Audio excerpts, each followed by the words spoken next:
Dáme si ďalšieho týpka, David Matejček. Come on stage.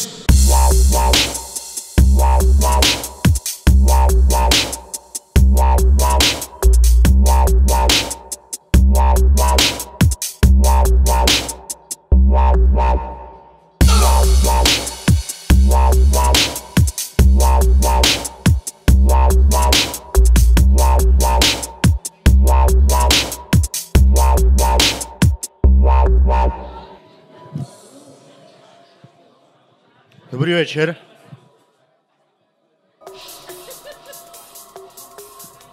Takže ja som tu prvýkrát, som nový.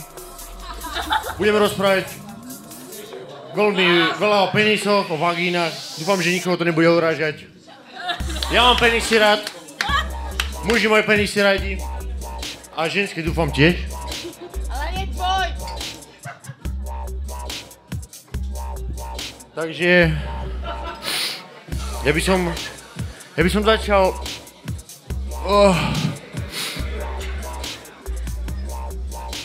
som v piči. Nechci, to by sme videli!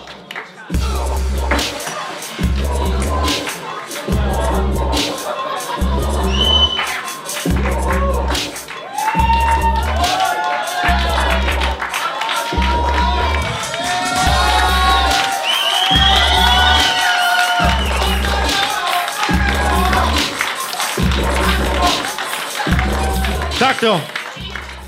Ja nie som žiaden študovaný herec, žiaden dobrý syn, ani zodpovedný človek. Doteraz som nikdy nepracoval, a školu som nedokončil. A nie som absolútne zvyknutý stať na pódiu pred ľuďmi. Celý život robím kokotiny a každý si myslí, že ak tie kokotiny budem robiť pred ľuďmi, takže s tým nebude problém, ale mám. Lebo som normálny človek, ktorý má pred ľuďmi trému. Tak mi pomôžte, aby som tú trému nemal.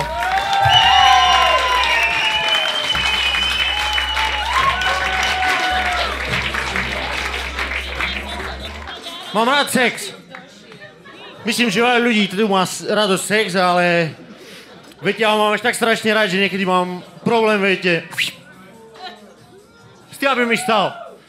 Tak mi ženská povedala, ak nechceš, aby som ťa opustila, rob s tým niečo.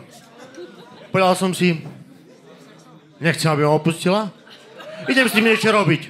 Tak som sa vybral, šiel som ku doktorovi, k sexuologovi a povedal ma, aký mám problém. Povedal som mu, pán doktor, môj penis mi robí problémy. Visí, keď nemá, to je, keď idem srať, sadnem si na misu celé natešený a vtedy sa mi dotkne zvnútra misy. Každý, kto má kokot, vie, aký je to vyjebaný hnusný pocit.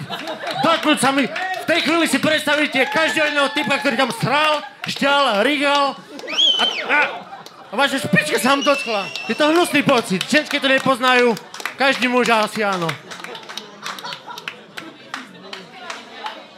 Doktor mi povedal, chlape, mám riešenie, modré pilulky.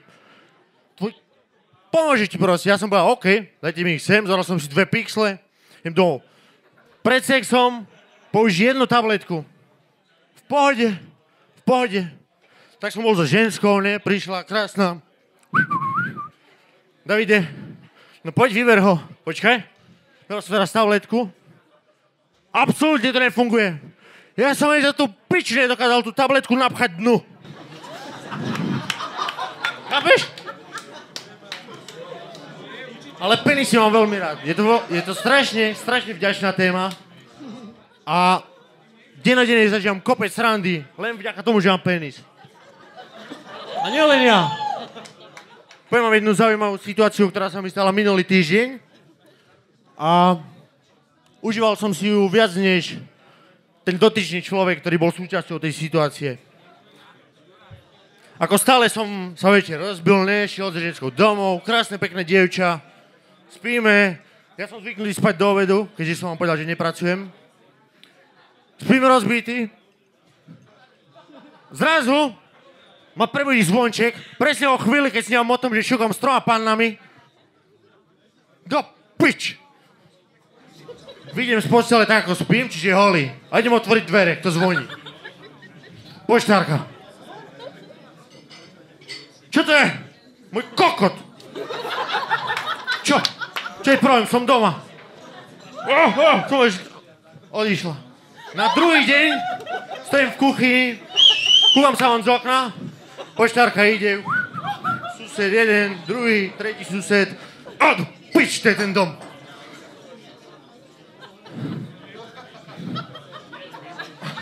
Ideme na to, tak to hodila na zem, šla ďalej. Proste...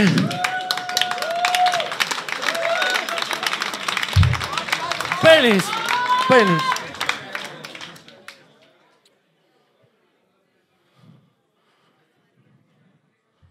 Ja som zabudol, čo som chcel vraviť ďalej. Mám skončiť, alebo si mám spomenúť? Yeah. Je tu niekto, kto nemal ešte zlomené srdce v živote? Je tu nejaký taký človek, ktorý nemal v živote zlomené srdce? Ty? Ne, ty. No. A je tu niekto, kto neuvažoval o tom, že toho svojho partnera skurvene zabije? Ja mám 2 kamarátov. Jedného, keď opustila ženská, rozmýšľal. Počuj, ona nevie plávať. Ja ju vezmem na loďku, do stredu jazera, strčím ju dnu, kto zistí, že som ju tam strčil? Ja som mu nikto, Eťo. Ale budeš piči. Druhý typek. Ženská ho nechce, on príde za ňou. Keď sa ku mne nevrátiš, ja som už rozprával s 3 Ukrajincami, za 1000 eur ťa odkrachľujú. To sú jebnutí muži. Ja som rozmýšľal nad tým istým. Pádam sa so ženskou, behnem do kúpeľne, najebania kokot, rozmýšľam, či mu zajebem zrkadlo, ne, kevka, pasta, ne, umyadlo, odtrenem hajzel. V tej chvíli vtrhne ona.